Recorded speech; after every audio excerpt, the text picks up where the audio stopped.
I'm so glad to say goodbye.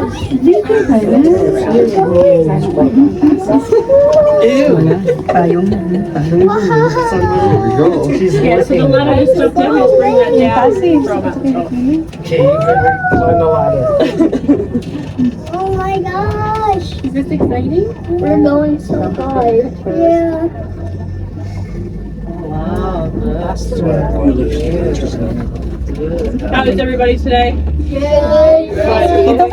Garrett, I'll point out some things to you on the way up. If you want to interrupt with a question, that's absolutely fine though. Say cheese. Right as we come up past these streets, if you look out down to the right, you can see the town of Jasper. There it is. A nice little train coming through.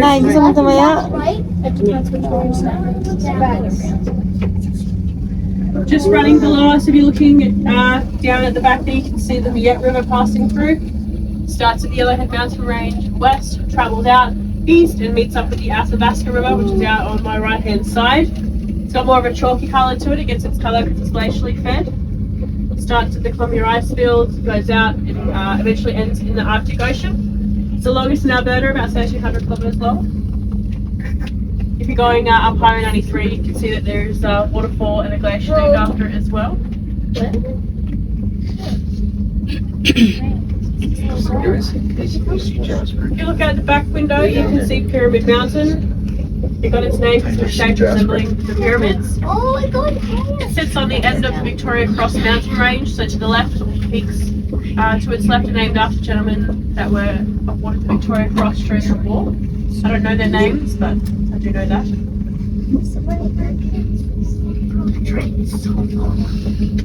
If there's anyone staying at the Whistler's campground, down on the right hand side of the ground there, that is Whistler's campground there. Do you guys remember It's the second largest campground in Canada, can fit about 4,000 people. That's the one straight ahead of us. If you look at the size of it, compare it to the town of Jasper, they're pretty much the same size.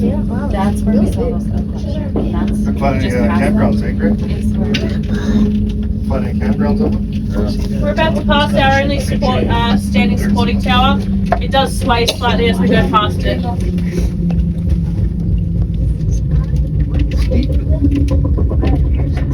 Why are you hanging on to me? I'm like, please.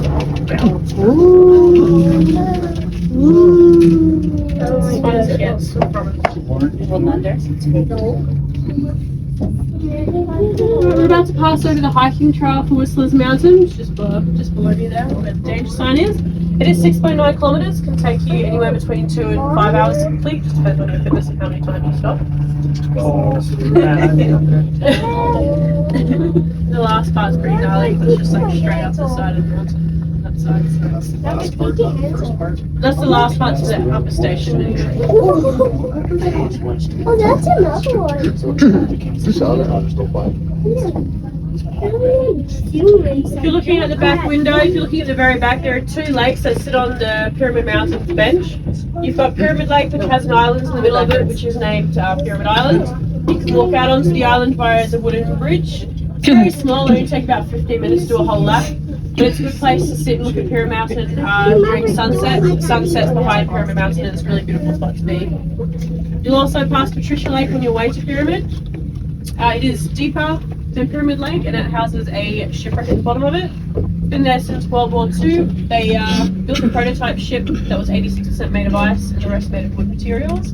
They did successfully build it, which is pretty cool. They never used it though, they let it sit there through the summer until eventually sunk to the bottom. And it is deep enough that you can actually dive there during the summer to go see what's left of that ship at the bottom of the lake.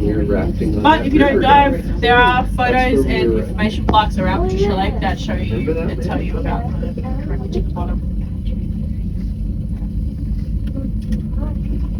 A little bit about the mountain you're going up today. So it's part of the Trident Mountain Range. It's called Whistler's Mountain, named after the hairy marmots that lived up here. They make a whistling noise, alerting the other marmots and predators in the area. You will probably get to see some of them today. They do hang out on the rocks. They get to the size of a small dog that look like beavers, very fluffy. They can be hard to spot sometimes, so you just have to look closely. But their size is helpful in spotting them, which is good. You also might see pikas. They're the rock rabbits. They are part of the hare family.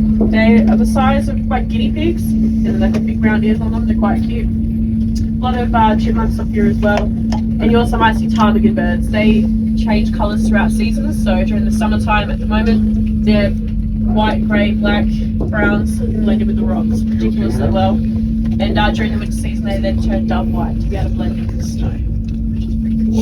That's what Just behind you.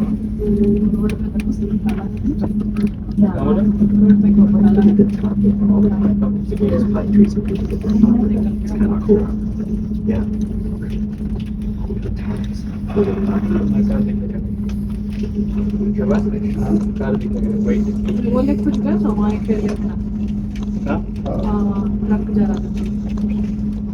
Yeah, with this so We went about Pura. Oh, yes, yes, yes. That